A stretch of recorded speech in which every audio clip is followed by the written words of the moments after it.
As the poem goes, in Flanders fields the poppies blow, between the crosses row on row.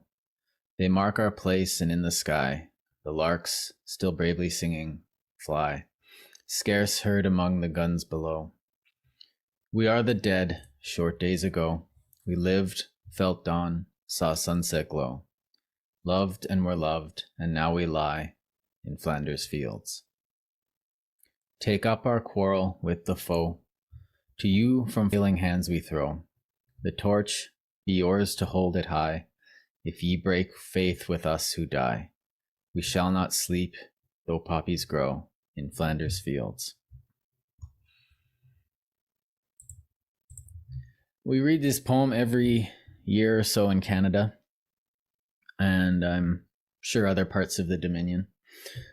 If you're in the States, November 11th is our one day of remembrance for the soldiers of our nation who fought for us for various reasons and did generally allow us to have and live the life we live today, which is what we tell ourselves every year. This isn't going to be, oh, I got you, but once a year in Canada and in the rest of the Commonwealth and in most nations, we celebrate the end of what we thought at the time was one of the worst wars that humanity had ever seen. This was the First World War, which I guess in human hubris, they didn't know what was coming. And so after 4 years of war and probably over 10 million dead, they signed an armistice on the 11th hour of the 11th day of the 11th month of the 18th year of the 20th century. And every day since, there are memorial ceremonies. And once a year, we have our memorial ceremonies at cenotaphs, at bases, at schools all over Canada. So today we'll be talking about that. This is why it's the most important ritual that our society has at the moment, because it reinforces one of the most important qualities of our modern society. That is the fact that we are at peace.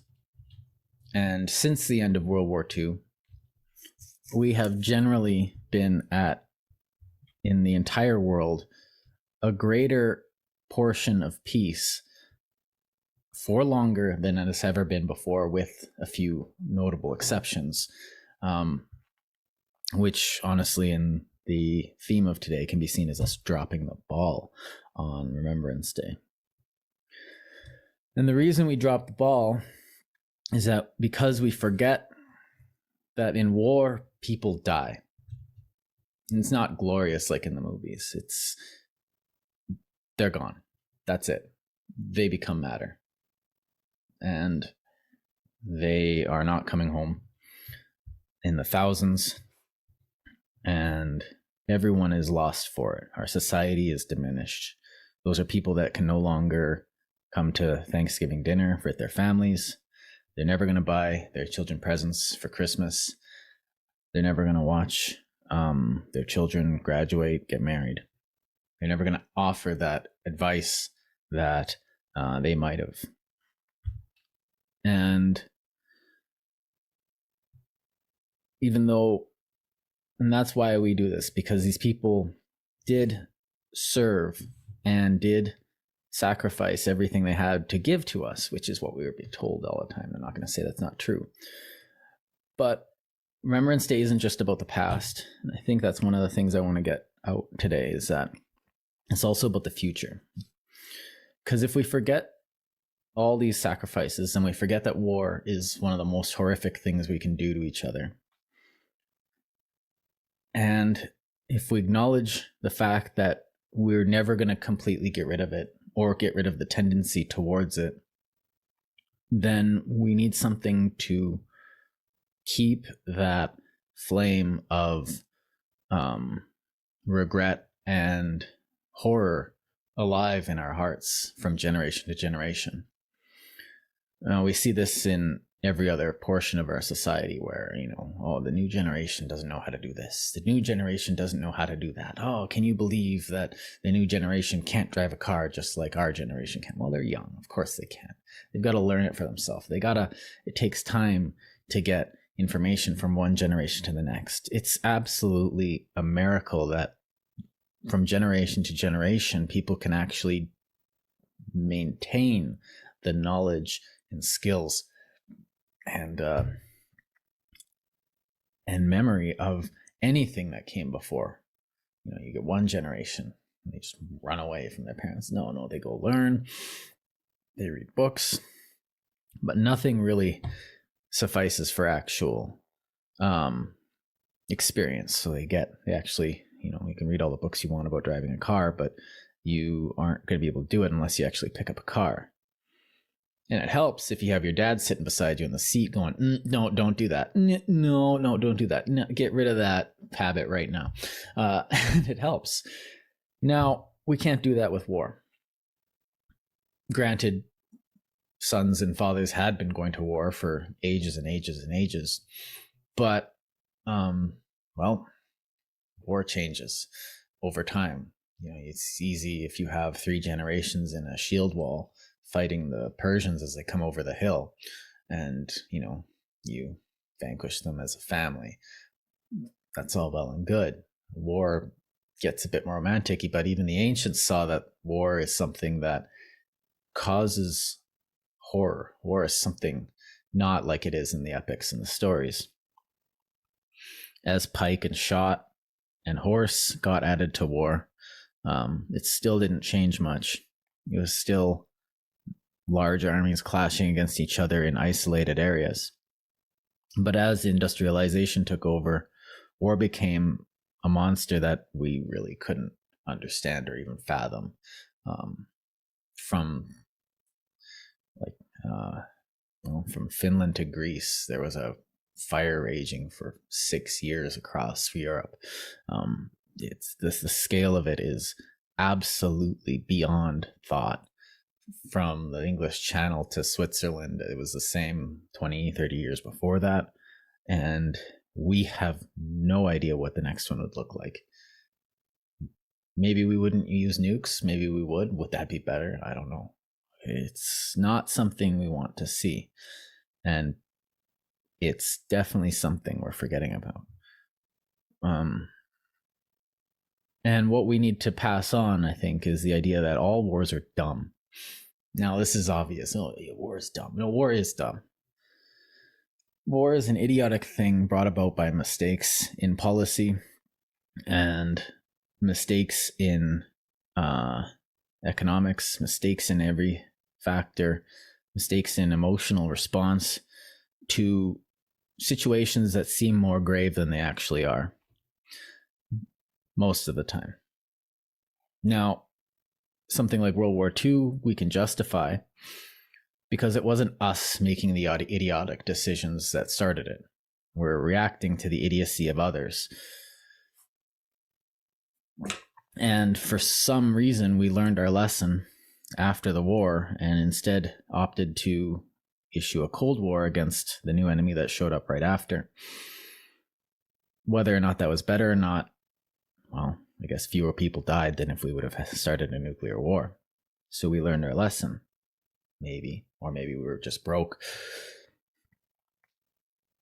But it's not the sort of thing we're going to get rid of. And so we have to realize that this is part of what made humans back in the day. We are not we're not a species that is separate from something like war. We see war happening among chimps. You have genocidal raids on ancient that we can see from ancient archaeological digs. This has been part of our heritage forever. Protect the group, maintain social cohesion in your tribe. Now, for a Paleolithic or, for a Homo erectus, this is almost instinctual. It happens. Well, this is what you do when you do this. It's not like they're consciously doing this, as far as we can tell. There's no field marshals directing the clubs of the, of the warriors, of the men to go and steal the women and kill the boys. But it is part of being a primate. Now, luckily, as we've talked about in other episodes, there's things that we can go beyond because we have conscious. There's things that we can supersede, and we do these every day. I need to eat. Eating is more inherent than war to us. I need to eat, but I need to get my work done more so I can eat more later. Delayed gratification. Well, you're not going to delay the gratification of war, unfortunately. Well, you might with some video games, but it's not really going to do the trick. The delayed gratification is the gratification of something that won't come. You're denying something from coming rather than delaying a positive benefit. Because we can do it, we created this ritual out of it, this semi-martial ritual that remembers that day. Now, there are other rituals. There's one in Belgium, I believe it's Belgium, is that there's one at the Menin Gate where every day they do a last post ceremony. And they've done it every single day since the war ended. During World War II, when the Nazis took Belgium, they moved the ceremony to England, but they still did the ceremony every single day. Someone would go out, play last post. They would do a Remembrance Day ceremony, and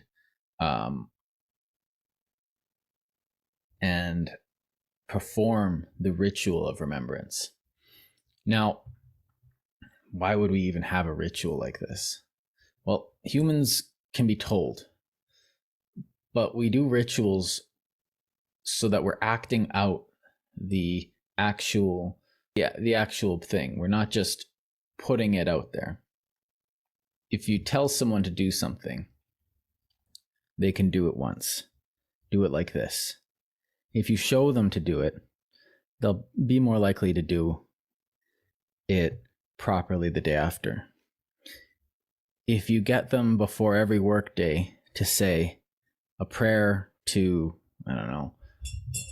I will wash my hands before going on the serving floor. That's something they have to say every time they come into work. It's stupid, but they'll generally be more likely to wash their hands every time. It takes it from a conscious thing to an unconscious thing. You have this thing that maintains the thought abstractly in the real world, in a practical manner, I would say. And so we do this. And well, what exactly do we do? Well, we realize we make it a martial ceremony, and it's led by those who will actually be required to go and serve in the future. So we have the military come up, and they do a little thing, and they do a little march, and everyone calls it warmongering and glorification of the military. But I would say it's the exact opposite of that. This ritual to get into our heads. That first thing it does is show you the people that will be killed first.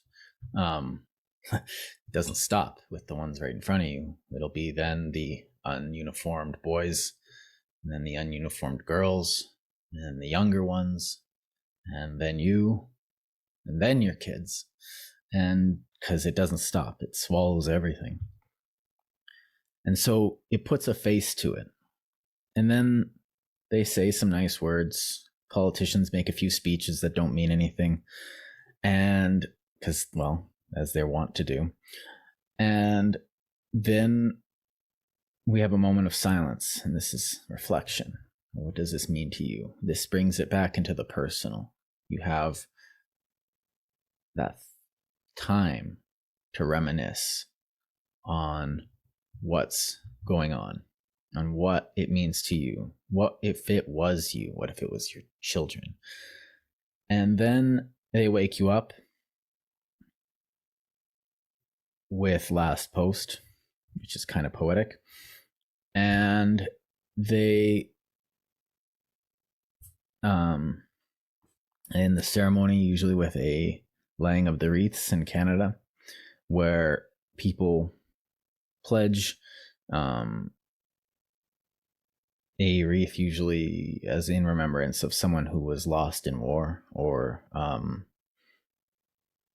just as part of the ceremony, I guess. And then it ends. It ends at 11 a.m. Well, 11:30-ish probably. And then you have the rest of the day. Now, I don't call this a holiday for a reason, because it's not a holiday. You're not supposed to go out and be like, oh yeah, I've got a day off. This is a day of rest. Well, yeah, it's a day of rest, but it's a day where we take out of every year as kind of a tax, I would say, on what we could be doing.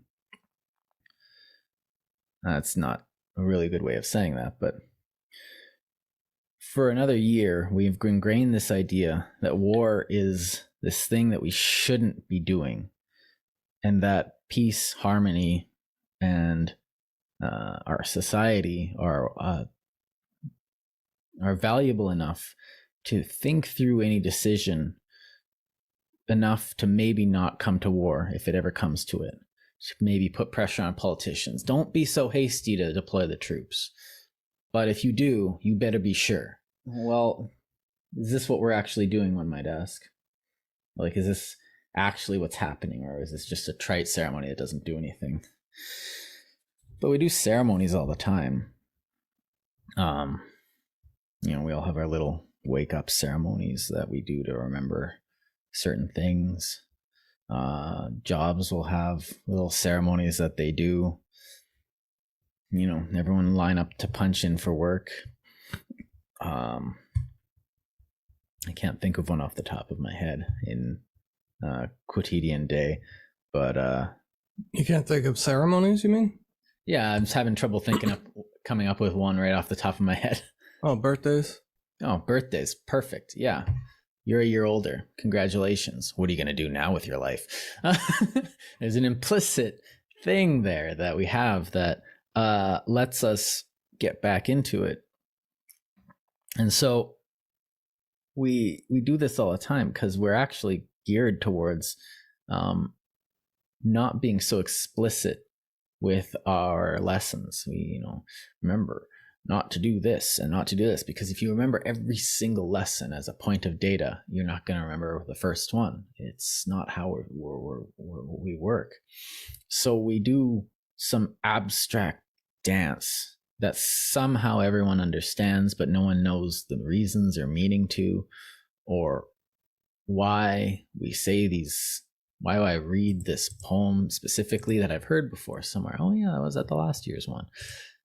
Honestly, doesn't matter. All you really need to take away is that war is bad. And it's so bad. But the problem, and the reason I think this is more needed than before, is that a lot of the people that remember the war are dying. A lot of them are dead. We don't have any more World War I veterans, or if we do, it's like, no, I don't think so either. I think they've all passed. And we can have their stories, and we've recorded their stories a lot, and we have a lot of footage, but it's going to slowly be forgotten. War is going to become this abstract thing again soon. And it worries me to a bit, because I don't like the idea of war. I want to have children, and I want them to not experience war. I want them to experience mundane, stupid stuff like, oh, I started a business and the worst thing I have to deal with is, a lack of customers for a week. That would be terrible for my children.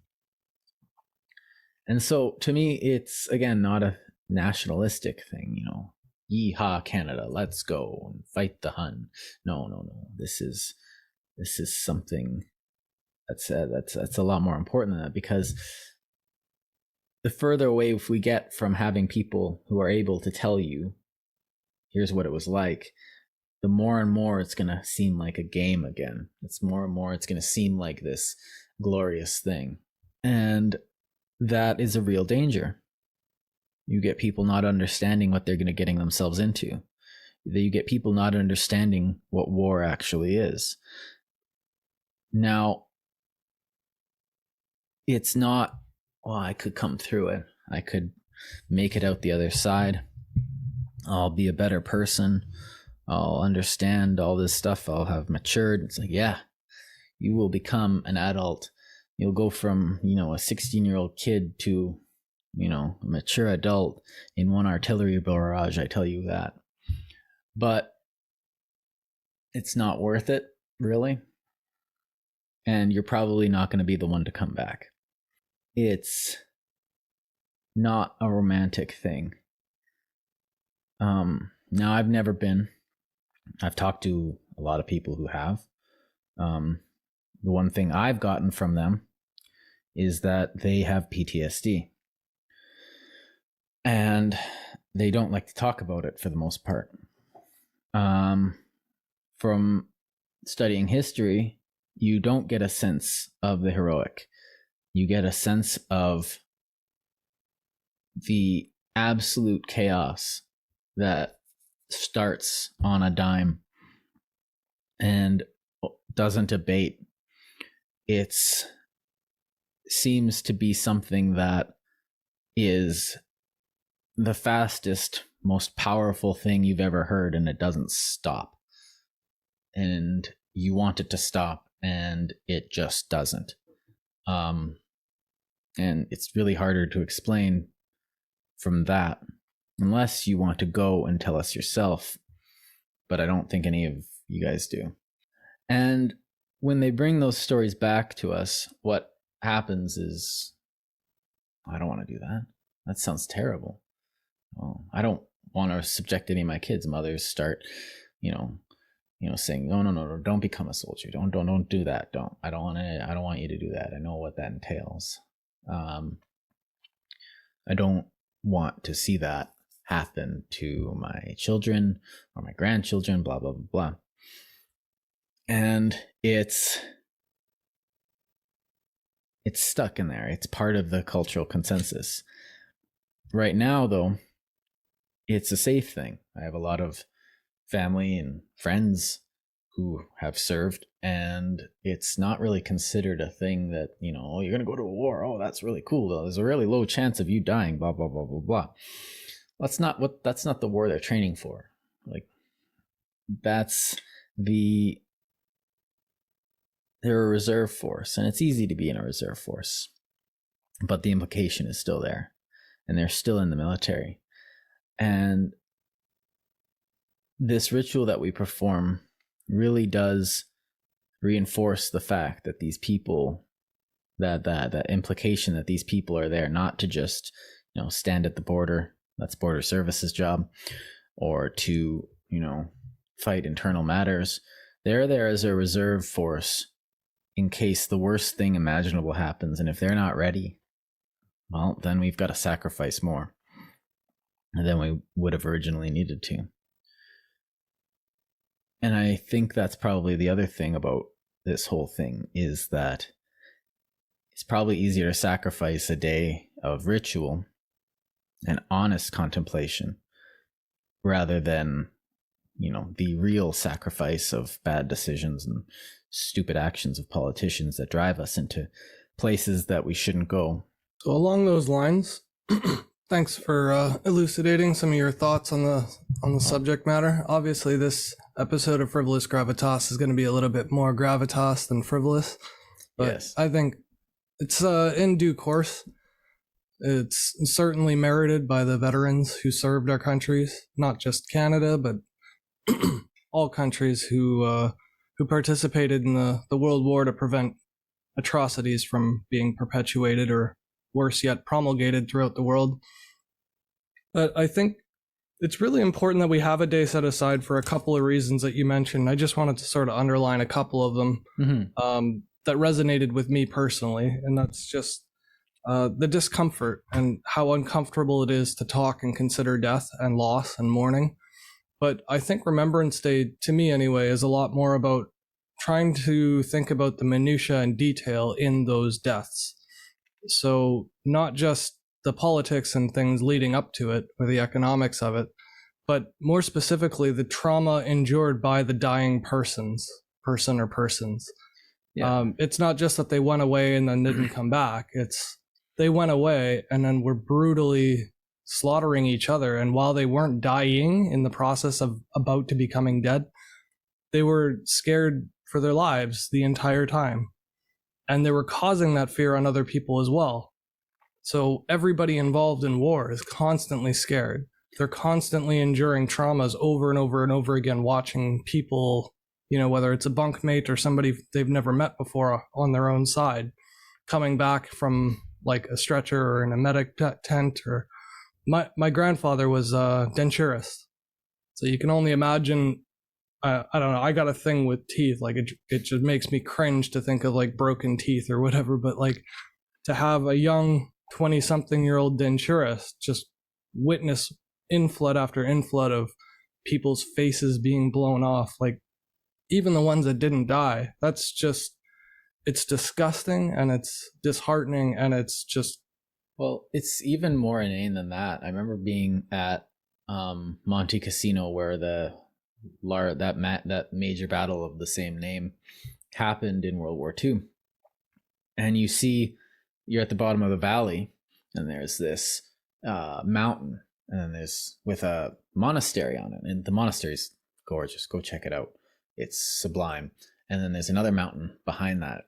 It's kind of halfway up the mountain, but you can see the monastery from dozens of kilometers around. So the monastery becomes an observation post for the Germans. And there's this across the valley. There's this small hill that the Americans and the Canadians were hiding behind. And I think there was an Indian division there too, East Indian. Don't quote me on that, but I'd have to check it out. And there were definitely Anzacs there.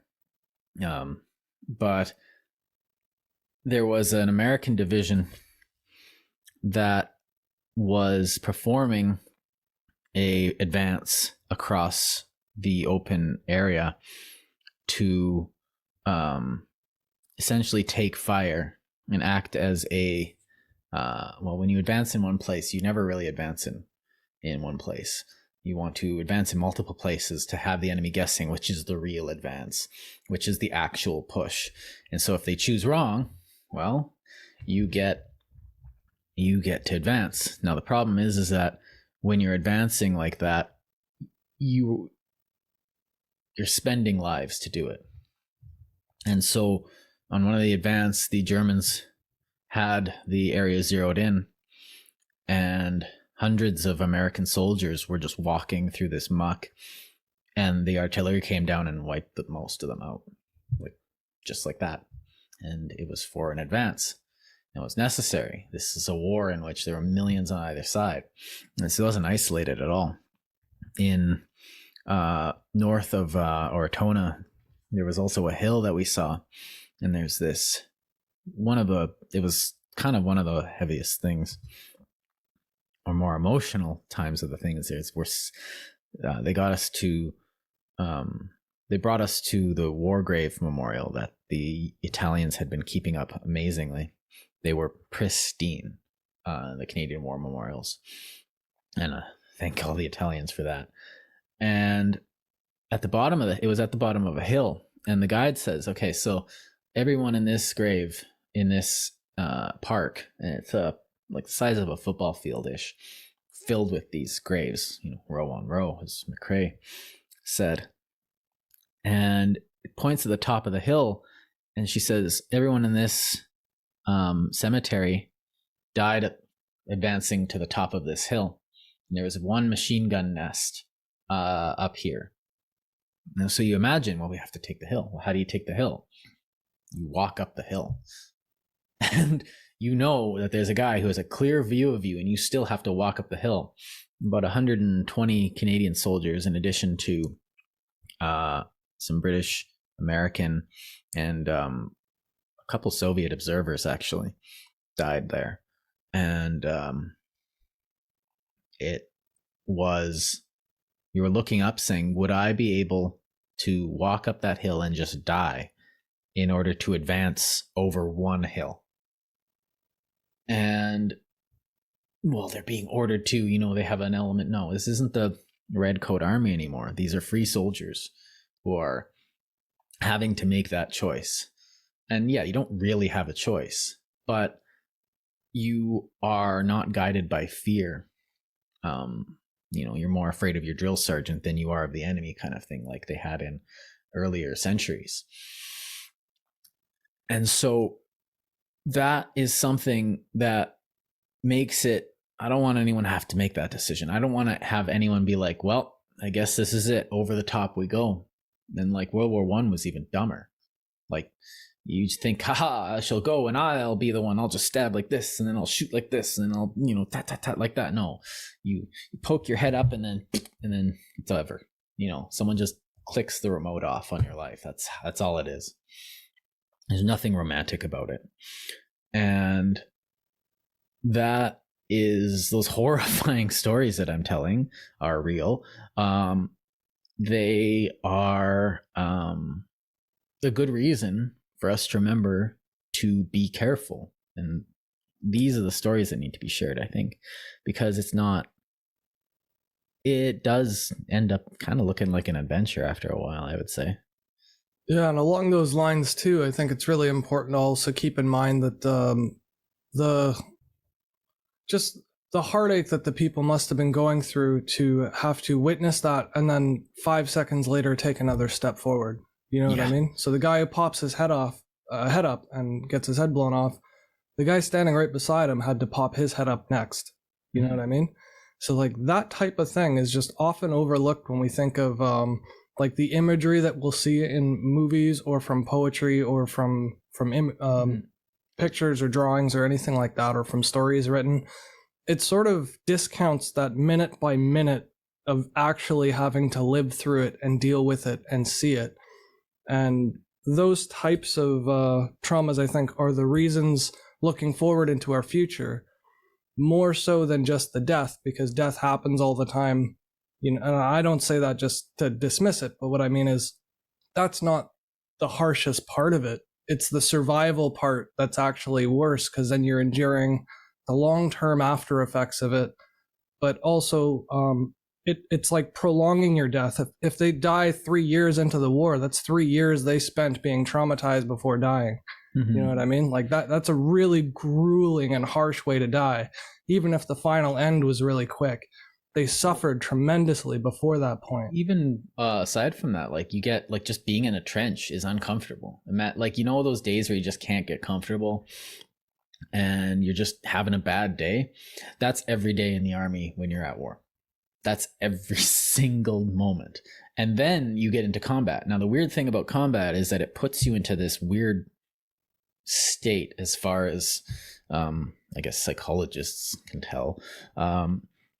But you don't really get a war story where the guy's like, oh, and then I did this, and then we did this and this and this. Only you get that really only from like the hardened veterans who know how to handle it.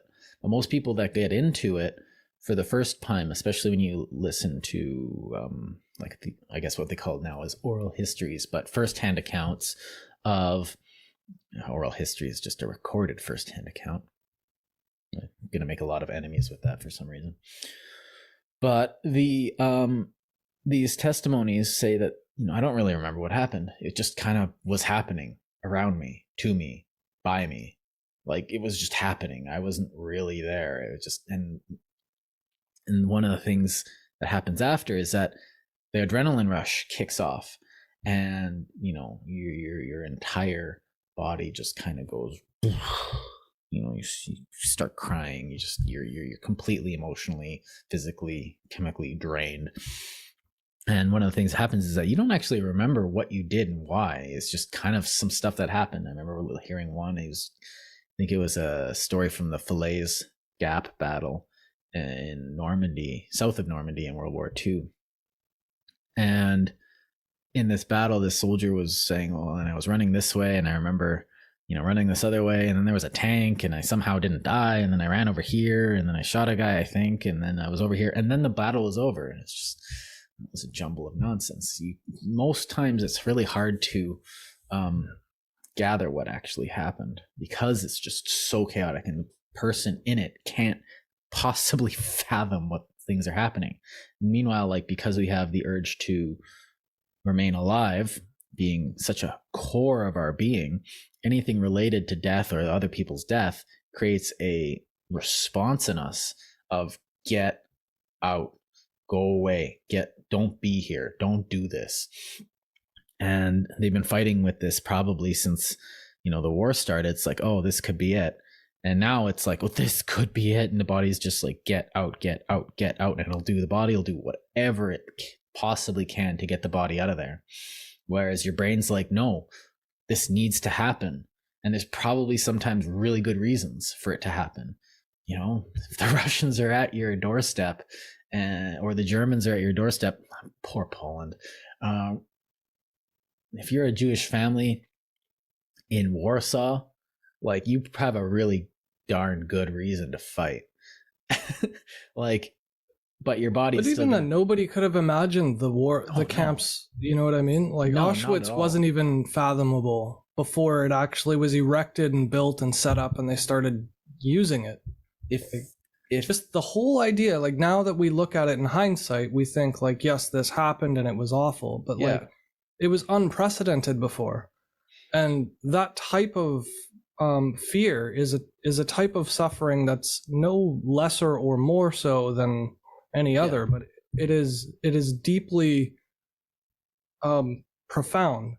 Like, it is, I don't know another way of wording that. Like, whether you survive or die, just the experience of that suffering is profoundly painful in my eyes anyway. But I think that sort of leans into also like the mental load of the officers that also had to send, two people to two different groups of fighters to advance. Yeah. They're choosing people who they know are decent, hardworking individuals. They probably know a lot of them personally, and they're sending them off to die for a cause that everybody agrees to and consents to, more or less. But that doesn't really change the fact that officer had to pick and choose not who lives and dies, but who moves on one offensive versus the other, and then that outcome is whatever it is because it's war, right? Same with like paratroopers who wind up getting lost in, when they miss their target zones, or pilots who never come back. You know what I mean? It's all different types, from the seamen who get whose ships go under, and how many subs were their crews that drown. I'm claustrophobic. A sub is, like, even thinking about it is horrific. Yeah. So I think what a lot of people miss in Remembrance Day, and this includes myself for the longest time, is just a lot of what we're taught and educated and focus on is just the death. But I think Remembrance Day is also, it's giving of yourself some time and consideration and some of your mind to value the sacrifices that were made by even the survivors and by the people who survived before dying, because that is equally horrendous, in my opinion. Well, obviously, having never been to war. Well, we're doing better now as a society, and Remembrance Day has that added effect of being like, hey, remember those guys we sent into battle? Yeah, they're still here. They're still dealing with shit, and they still need our compassion, and they still need they just want our money so they can, well, that's part of compassion. We did send them as a group with our taxpayer money to do some gosh darn distasteful stuff. And now they come back and we're like, the thing you made me do, I can't do a job now because of it. And so we have to be like, we can't just give them money for the rest of our life. Well, what do we do? Well, what if we gave them psychology for the rest of their life? That would probably be really good. And what if we gave them a break on certain things? Yeah, and I think that's what makes the day really important specifically too, is not just to have memorized the history and to drill it into kids, which we should do because that is important to know it. But I think the day is really important because, like you said, we have too many lessons to learn to keep them all in the front frame of our mind at all times. Yeah. Having a day set aside for it where it's not every day, so it never becomes routine, but it becomes tradition because you do it every year at least once. This is not to say that you should only do it once, but you should make sure that you do it at least once every year. And that day, I think, is so important to help people because we know our own human fallibility, that we are forgetful in nature. And that's, again, part of our biology. It's part of our evolution. It's part of what helps us in our day-to-day, the way we get over trauma. And, some people develop PTSD, and what that is a deficit in being able to forget things. If you're able to forget it, eventually you'll get over it. But PTSD is a condition that's sort of defined by not being able to get past or over something because it's just constantly being reinforced by your brain every day. Mm-hmm. So having the day, I think, prevents... Oh, yeah. We are getting better at it, but just because those we can fix PTSD. Well, that doesn't mean we should make people get it either. I don't think we do fix PTSD, though. You can treat it. You don't really fix it, though. Yeah, it doesn't change the fact that you still had to deal with that village like that. And it's... But things like nightmares and flashbacks and attention deficit and alcoholism and, there's so many offshoots, just violence in the home. Well, and that's a life that would have been probably if you have a man that has alcoholism, like you said, that's a man that wouldn't probably have that alcoholism if we had not sent them to war. Yeah. But the thing is that the war might have been the wars recently haven't been. We've made a bunch of missteps because, I don't want to place it purely on this, but I'm pretty sure that if we had been closer to World War II when 9/11 happened, if it would have been 9/11, 1961, we would have been a little more hesitant to invade Afghanistan. And at least I'd like to think that. Now, we also do forget that what about the Cold War? Well, the Cold War wasn't as big as it could have been. It almost evolved 3 times into nuclear war. Yeah. It's just the guy at the end of the trigger remembered. The end of the button or whatever decided to what do you call that when you disobey orders? Yeah, that Russian sub guy did that. He disobeyed orders.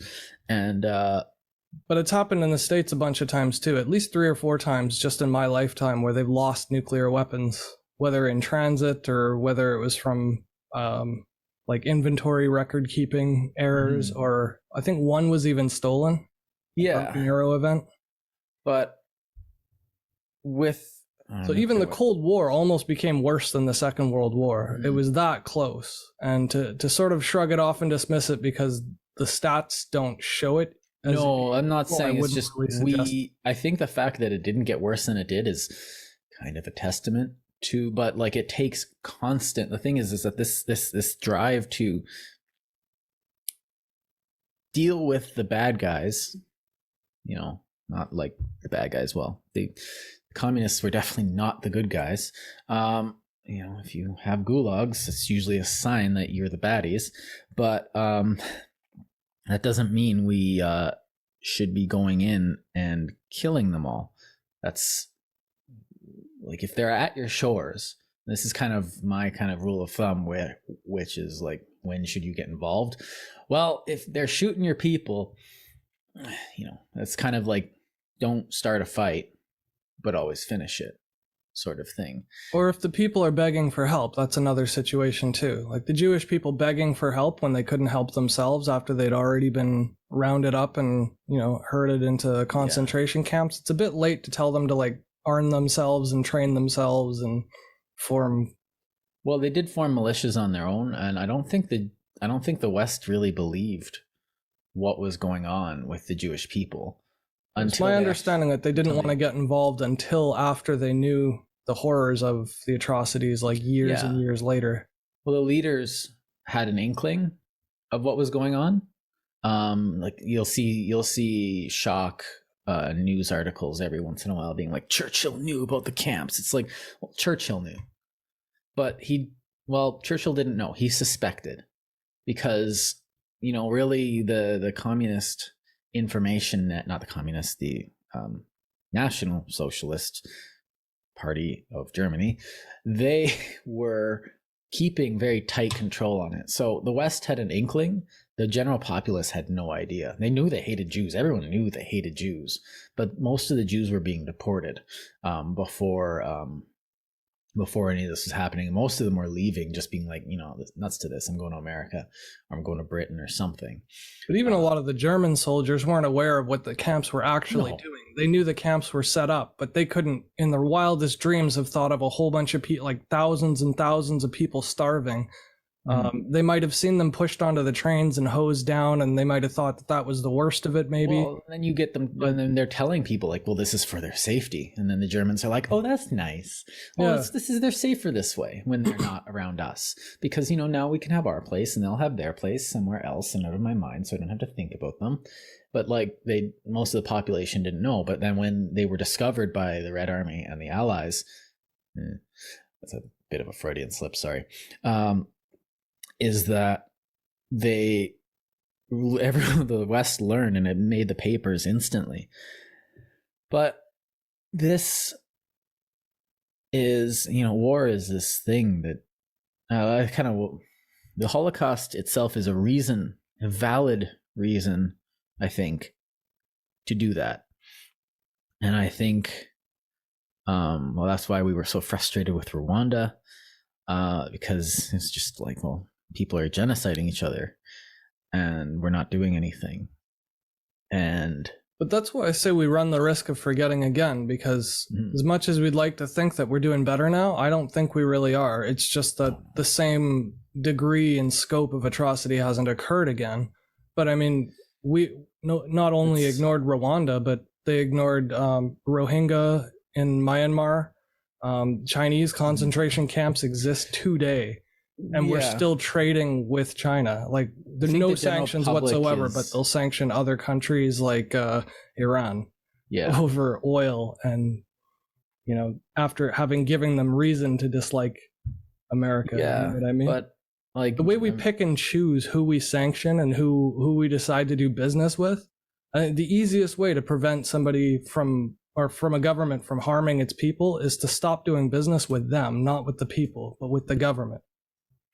Right. And we're doing the opposite. We're enabling their international financial markets, and we're disabling the population's ability to protect itself. Well, and here's the weird thing is that if you say we have China with the obvious concentration camps, you can't convince me that those aren't concentration camps. The re-education facilities, the work camps, BBC documented them a couple of years ago very well, and showed that they even showed through satellite imagery that even the BBC guys were being shown a flowered up version of it, because before they got in, they painted a bunch of like happy tennis courts and stuff on the pavement to make it seem like they were actually allowed to play games. And is that worth going to war over? And to what extent? Well, okay, let's try economic sanctions. That's a little more humane. Maybe they'll not do that whole genocide thing. Maybe they'll stop printing papers about, eugenics over there and stuff like that. But if people actually paid attention to the horrors of war, and they actually appreciated and valued and grasped the severity of war itself, you would explore all diplomatic avenues possible before going to war. So I'm not really saying it's a question whether or not we should go to war over concentration camps, period. What I'm saying is that we're not even trying. And we're acting as if we remember everything, and that we solemnly, swear and pray to our vets that have fallen, but there's no help for therapy services. The Veterans Administration in the States is still not providing even basic health care to most of the people, especially in rural areas. I mean, the urban areas have better facilities, but I mean, this is why I think, to me, the day is even more important today than it has been in the past, is because today we have all the access to information, knowledge, and history at our disposal, whereas before they didn't. They were just winging it by the seat of their pants, hoping they did the right thing and doing the best they could. But now we know what's best. Right. And we're not even actively pursuing the best. Well, we're to your point, one of the problems with World War One was that they had no idea what was going on. They were still thinking in the Crimean War terms. They didn't where communication wasn't a cable; it was a messenger. It was a letter, and the war moved so fast that none of the generals on any of the sides could keep up with the fact that they had mobilized an entire continent in 30 days, which was insane. And at the Battle of Mons, they had no idea what was coming up. What do you call them? You have a line of British machine guns just sitting there, and the Germans, not knowing what the heck's going on because they hadn't had a war in forever, they just literally march a division up or a battalion up to the battlefield, like in lines, in rows, and the British are like, what do we do? Well, I guess they're the enemy, so tat, tat, tat, tat, tat. And they mowed down an entire battalion just right there because they had no idea what was going on. They had no idea what war entailed now. Now, like you say, we have a better idea of what happens. We can have reporters go into, actual war zones now and see, why are you guys doing this? Well, they're the bad guys and, the military junta, and we're the freedom fighters who are fighting. It's like, okay, so you're both evil and you're both fighting, so we need to not do that. So now but we also have ways of getting better information. Nobody knew what the Germans were thinking back then. Nobody knew what technology the other side had, even though they could see it and try and copy it, and they didn't really know what the other side was going to be doing until it happened. Tanks were a surprise, gas was a surprise. Nowadays, we have all this intelligence to tell us what's actually going on, so we can actually talk about these things. Why are you claiming the South China Sea? Like, does anybody really want to go to war with China that is in their right mind? No. Does anybody want to be that? Does anybody be like, I hope they invade Taiwan so that we can get this thing over with right now? It's like, no. There's tons of other things that we could be doing. And I do think they caused that mentality in their marketing campaigns, recruiting people for the Navy SEALs and for the Marines and for the Army. Like, look how fun it is. You can drive big boats and you can see the world and you can fire guns and you can blow things up. Like, you get a good paycheck, you can get a pension. They show you, they show everybody all these benefits in advertising campaigns trying to recruit kids to be lifelong officers. And to me, if people actually grasped and appreciated the horror and destruction of war, the commercials would look completely different. It would be, help us prevent another war by joining the Navy. No. Help us prevent another war by joining the Marines. One of the best ad campaigns was the Canadian one a while ago, where it's literally just like tanks, planes, helicopters. This is all the things you could be doing. And all they say is strong, proud, which plays on, it's like, we're strong. We're proud of what we can do. We're here for a reason. Join the responsibility corps or something, essentially. You are here to defend the country, but not only to defend the country, because the Canadian Army also pushes in their ad campaigns, like search and rescue, Arctic sovereignty, firefighting, all that stuff, like flood fighting. And so, like, you are here to serve. And then you are serving, and you will be strong and you will be proud. And like, for a kid who's 18, it's just like, like that hits you right here. If you don't know what to do with your life and this thing's telling you to be strong and proud, it's like, yeah, that. Now, when it's that or McDonald's, it's easy to see that somebody would want their time and energy to be put to better use. And there is a great education to be had in the Army. Mm-hmm. So I guess I'm not going to say like specific, like I personally don't agree with the Canadian marketing camp, but very marginally. That's an old one. That's an older one. What I'm saying is my disagreement with the Canadian version is very, very different from my disagreement with the American version. One of them sensationalizing the actual act of war and combat, and the other is you have to recruit somehow, and for people to be aware, you have to have a commercial. If you're going to pay to have a commercial, you might as well have a decent one that actually accomplishes its goal.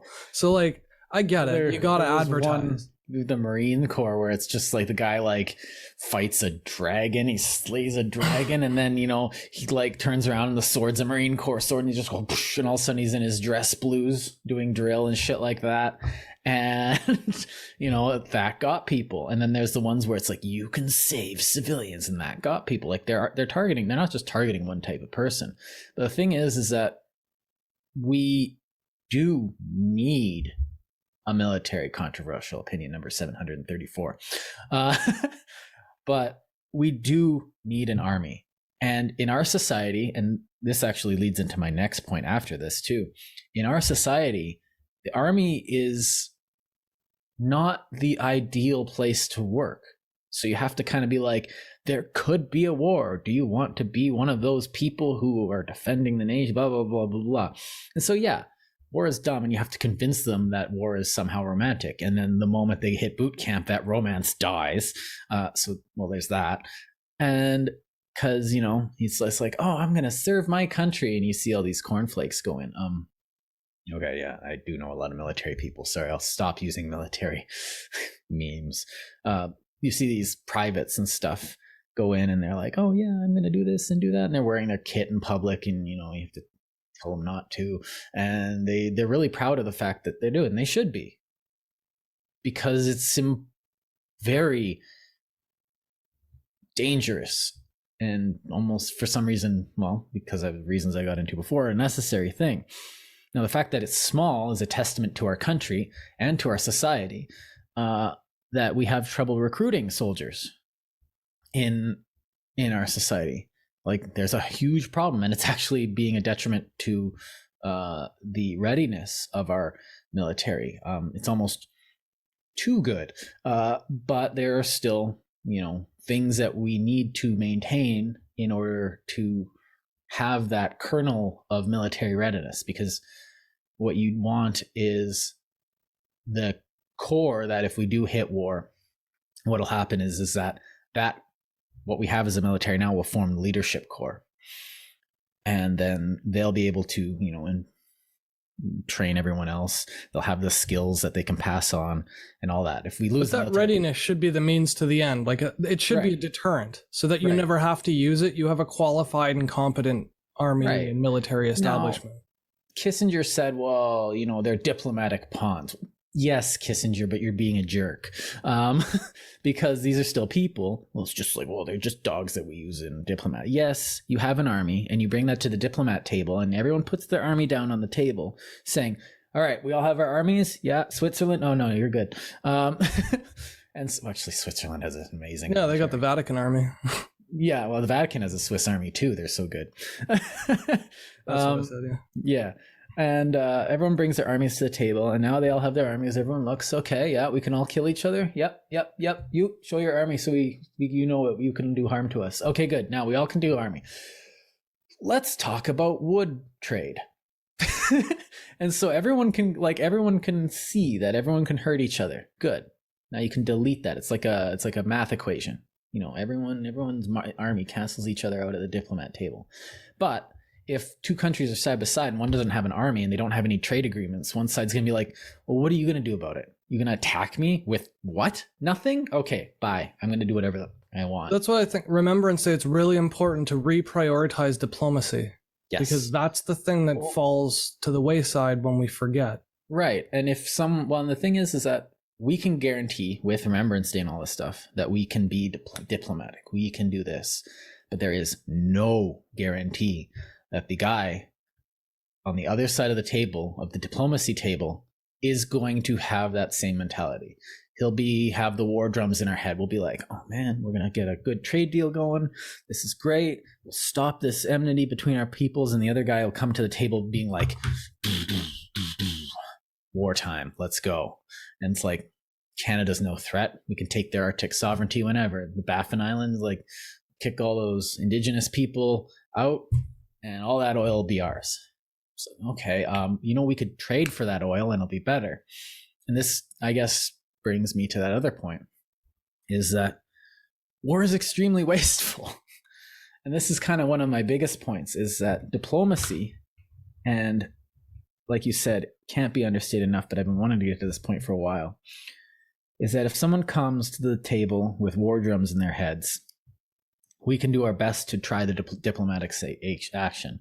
When they said, well, even during this meeting, we've got a destroyer group heading towards, to take over your oil rigs in the Arctic Sea, blah, blah, blah, blah. Good luck with that. This is literally just a meeting telling us that we're at war now. Bye. And so this is not actually the best way for that government to get our oil at all. You spend how much money firing a cannon at somebody? Now, like I say often, I enjoy going to the range and shooting firearms, but every bullet is, a dime or a quarter or something. That's not exactly expensive, but it's not exactly cheap. It's cheaper than smoking, which is strange. But it's when you put it on a level of a cannon, you have a couple $1,000 a round, or a 50 caliber belt, which is $10 a round. And then you fire an entire belt, which is 200 rounds. That's, $2,000, and then you fire an entire, if you have a battery, an anti-aircraft battery of 50 caliber machine guns, all firing at an airplane coming up or a missile, you need to expend $10,000 to shoot down a missile. That is $100,000. War economy is not favorable to any sort of sustainability, which is why you want, to blitzkrieg your way through the war. You want to make it fast because it's going to be expensive, which is why one of the reasons we failed in Iraq and Afghanistan. We did it fast, but then we had no idea what to do when we were there, and then we did everything wrong. And fast also causes more collateral damage, which causes more resistance, which causes a prolonged war. Yeah, and war is wasteful. War is a bludgeon. I think that's another point we need to get. War is not a scalpel. Anybody who tells you we're going to get in there and we're going to take it over. Now, the only thing you could do with a scalpel is maybe a missile, if you've got some of the target painted and you carefully place it, but an explosion is still a bludgeon. Now you get like SEAL teams and special forces, and they are very precise and scalpel-like, but they are also small. You can't win an army. You can't win a country with like one SEAL team, and I hear a bunch of SEALs in the background. But anytime you murder a single person for political means, you're going to round up a whole bunch of people behind them to fight back. Yeah. Rallying defensiveness from the people on the other side. So even if you do pull a scalpel, the bleeding that comes from it afterwards can kill you. Yeah. You know what I mean? Well, Machiavelli said in The Prince that the only way to control a country is to murder everyone in it. And so you can't, like, if you take over a country, well, you're gonna have a bad time. And so you have to realize that, like, if someone is decided to war you, then yeah, you war them. But what if you traded for that oil? What if you said, yo, Russia, stop it. We got some good stuff in our country. You want our oil, right? Now, the Arctic isn't that hard to get across. So what if we just traded? Archangel will be a great port to move goods from Canada into. Let's do it. And we can both benefit. We're not at a place with any country in the world, as Canada, where we don't have to have a zero-sum competition with them. Not a single country in the world is in a place where we have to put them in their place in order to have be who we are. And I think that's the crux of it. It's like, at what point do we have to defend what we are against someone who's trying to make that not happen, make that not exist? Now, at the same time, will war change who we are? Well, yes, war always changes who you are. Look at the Civil War. Look at the World War I and II changed Canada, strangely for the better. And we have to, and Iraq and Afghanistan, well, the Afghanistan war changed Canada for the worse, but we can get over it. because if we don't think we can get over it, then there's no point to Remembrance Day in the first place. But back to that other point is that trade is much more useful. It's much more valuable, and it changes your enemies better, and it makes you better, because you think, oh, I could beat him and take his stuff. It's like, yeah, but I don't need my 80,000 widgets.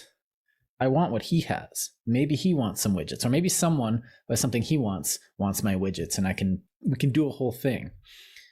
And this is a lot better. And now everyone gets to go home and make more things. Their hands get to be useful. This is the economics argument of war. And then we end up changing each other for the better. Anybody who trades with someone doesn't just get their goods. If you see what happened post World War II with Japan, like how much Japanese culture do we have in our society that has become part of our culture? Like, it's subtle, but it's there. There's a lot of Japanese stuff in Canadian and American culture. So much. Everyone's just like picked. It's like, okay, if we're going to trade with these guys, well, I want this too, and I want this. Oh, this is neat.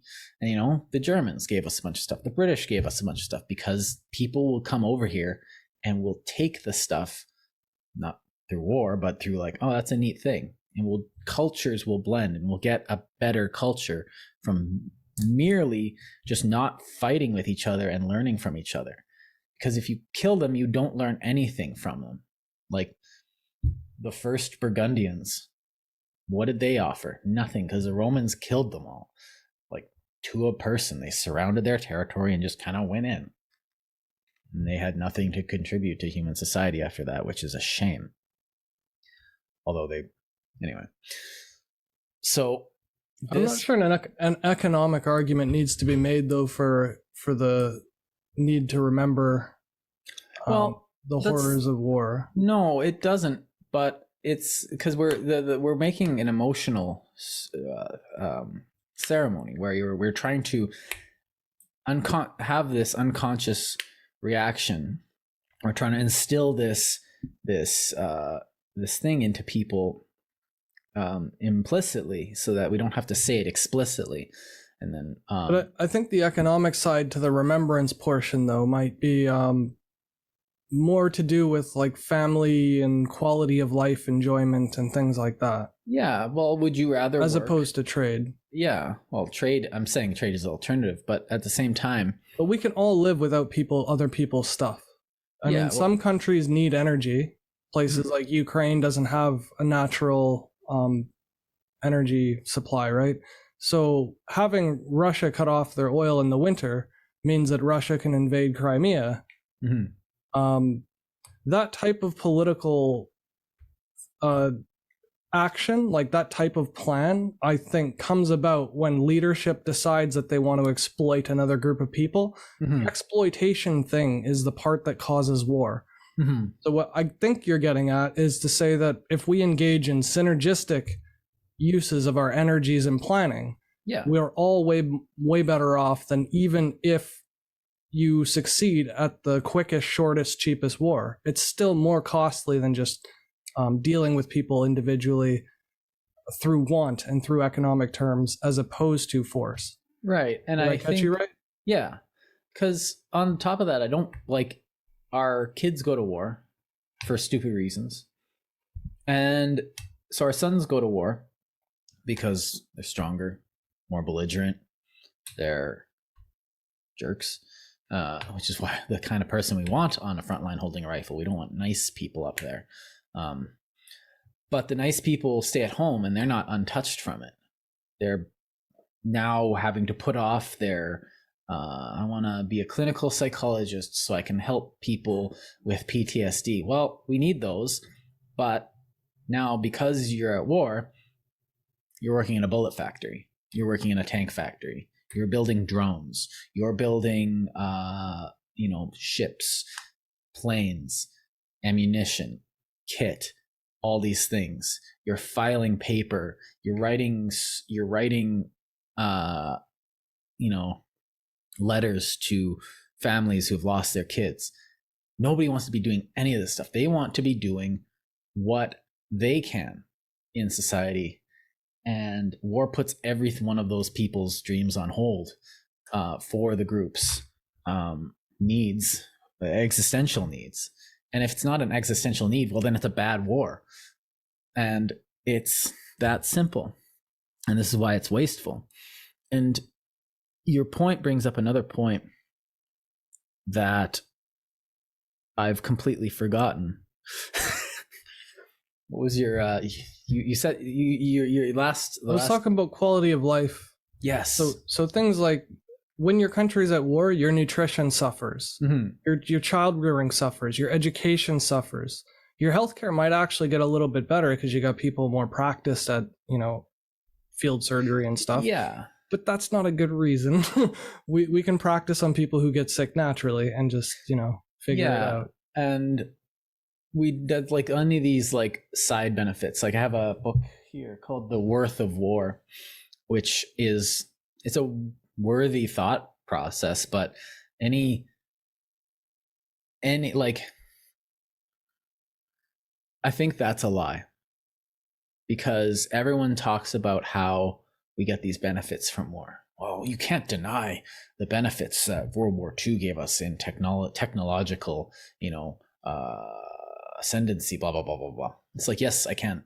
Most of those technologies were already in the pipeline in the 30s. In the 30s, which I'd like to remind everybody, we weren't at war. And with all likelihood, if we didn't have so many wars in our past, we probably would have discovered all of it sooner. Yeah, we could it's have the destruction of intelligence and talent and book burning and library bombings and, all that type of stuff, like very, very severely delays progress because you don't have people with free time to sit there and think for their whole lives. Well, they're being forced to sit down and think. Well, no, because being forced to sit down and invent is your job. And people will do it not because there's this existential collectivist threat. Well, there might be. That's still a possibility. We could have aliens and it'd be nice to have a military if they show up. And, but I don't know if that would even be useful. Bad aliens. I'm sure Carl Sagan's yelling at me right now. But at the same time, we had a lot, like the 50s, 60s, and 70s were probably some of the most scientifically, technologically progressive times of human history. Well, why? Well, because the Americans weren't at war and they were spending a ton of money on new things, on new ideas. You have like how much stuff came out of Stanford, how much stuff came out of some of the Canadian universities, how much stuff came out of all of these minds just being put together, not for the sake of war. We get transistors. No, but the computer was developed to decode German signals. And one thing that Ted Nelson, the inventor of hypertext, brings up is that it would have been something. It just happened to be artillery vectors and German code breaking. It could have been marquee texts on billboards. But again, that's stuff we've been doing for centuries. Like, right.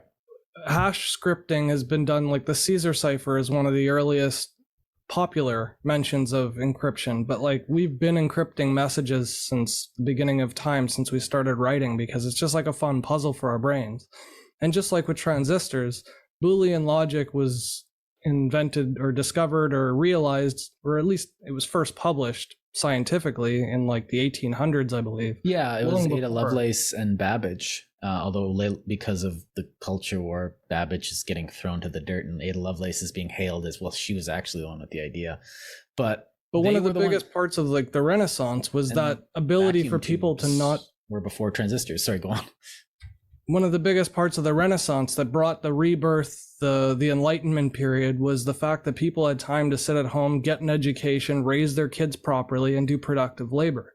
Yeah, and the more people that could sit around, the more ideas we got and the more productive we got. Strange that how that works. It's almost as if we feed people properly. Yeah. With cool and ideas. again, it should go without saying, but there are a lot of people using the idea that war sponsored things like NASA and computer technology and encryption software and all these things that wouldn't have been discovered, or like atomic energy, if were it not for the for war and conflict. And it's patently false. I could make the argument that NASA was a war, but it was a more civilized war.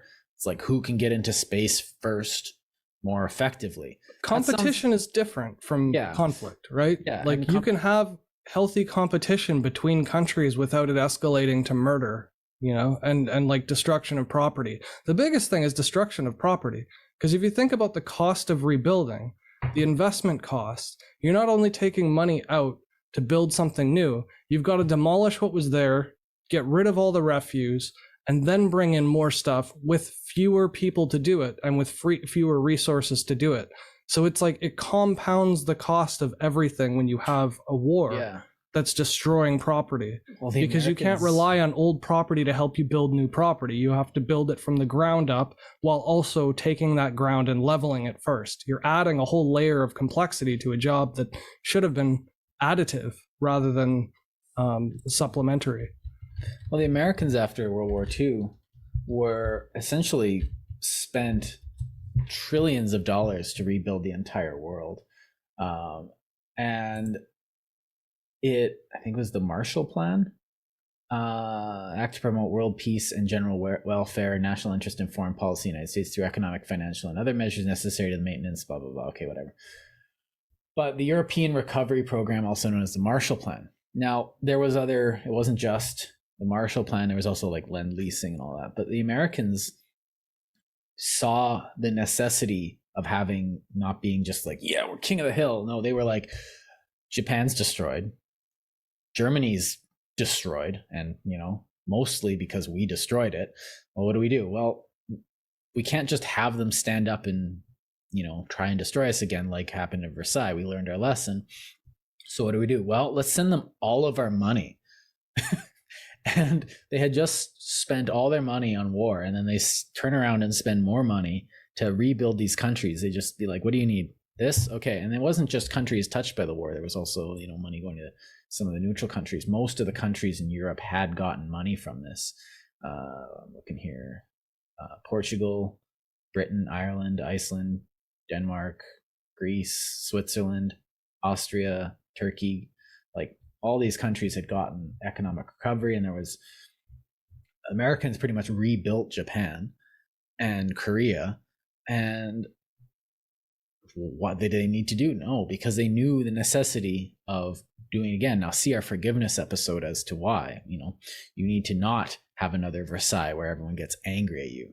You need to realize that they weren't fighting the people, they were fighting the bad decisions being made, which is what allowed us to have, this relative peace that we've had since then. But it's the damage would still, had Hitler not been so zealous or taken power, and had the Japanese not fallen into imperialism, although that had been a long, gradual fall, with a lot of stupid mistakes. Look at the confrontation between the Navy and the Air Force, not the Navy and the Army in Japan.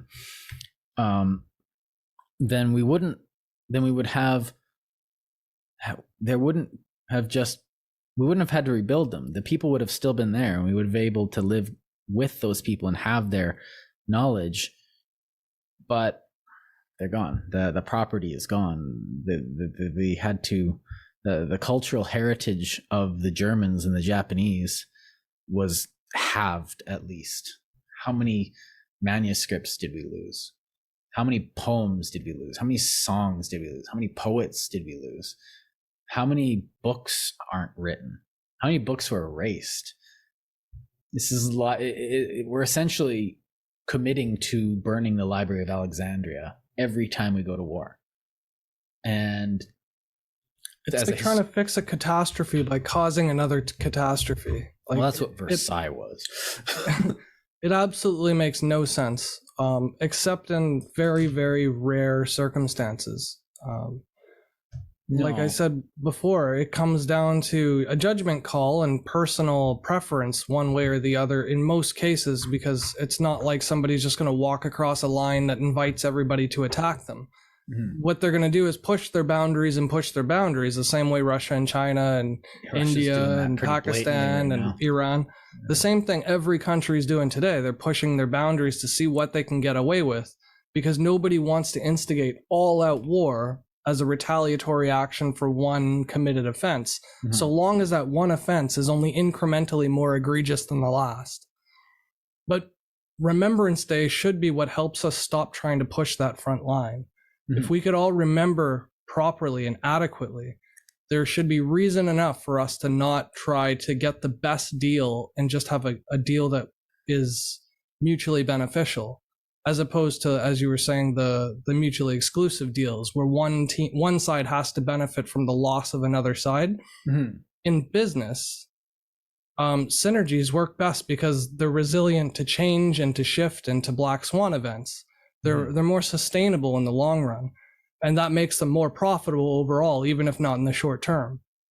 But they're still profitable in the short term too, because you have a long-term benefit to look forward to, so long as you look ahead at the same time as you look where you're standing. If you only look straight down and you only look behind you, you're always going to be missing some crucial information about the actual value of your circumstances at present. And Remembrance Day helps us look back, so that we can more competently look forward, so that we can act today with a presence of mind that is wise as opposed to rich. Well said. Thank you. This is now the reason I brought this entire thing up and why I wanted to do this. I'm not a soldier. I've never been a soldier. I was through the application process becoming one, but I needed a job when I was young, and I went blind in a 9, and they're like, go away. And so I had to get a real job. Yeah, anyone in the Army is going to laugh at that. I know they will. I tell that one every once in a while. It only gets laughs from Army people. All right. But the thing is that I've studied enough history to see what's going on. And if you study history, if you want to study history, be prepared to be triggered hard every day. It's not pleasant what we used to be like to each other. And there's no guarantee that we won't go back to that. And things like Remembrance Day are one of those things. And that's, to me, sitting from the outside, soldiers will finish their Remembrance Day ceremonies and they'll have their drinks. And I'll be sitting there all grave going, this is important. And that's why it's ingrained in me, because I want to have kids, and I want my kids to have kids, and I want them to not go to war. At the same time, I think Remembrance Day is one of the least things we can do. Other things we can do. Fire a gun without ear pro. It's not pleasant. Think about what it was like last time you got into a fight, maybe. I don't know. But either way, I felt it was important enough to do this on this special day. And I guess just like the Canada Day special, where I felt it was important to explain why it was important. Again, here, it's important to explain why this is important. And I think that's where we can leave it. Thank you for tuning into our Remembrance Day special. Please, I know this is coming out before Remembrance Day happens. Go to your nearest cenotaph or your nearest ceremony. A lot of times it'll happen in a stadium. I don't know what it's going to be doing for COVID. If there's COVID restrictions, don't pay attention to them, wear a mask, and just go anyways. What are they going to do? Arrest you? And you can have your own ceremony, whether That's or not. Terrible advice. Why? Ignore COVID restrictions. Just, you mean go outside? No, you're allowed to go outside. Yeah. Unless you're in Quebec, I guess, but I don't know. But contact your local legions too, not just on Remembrance Day, but support your local legions as much as you can. Whether that's just getting some cheap beer and having some food and playing bingo or poker or something, or if it means getting a membership and actually speaking to the members and getting involved in the community. It's sort of the least we could do to be as comfortable as we are today. Yeah, and most legions will have a bit of a museum. I know Minto Armory has had a museum. Go check that out. I think a lot of the bases do too, and a lot of the bases allow people on for Remembrance Day, but not the big bases, but like, you know, the armories and stuff in the cities in Canada. But generally there'll be something at the cenotaph. Fortunately, we live in Canada, so one of the things stopping a lot of us is the weather, but thousands of people still do show up, even here in Edmonton and in Winnipeg. But take it seriously, and yeah, lest we forget. Peace.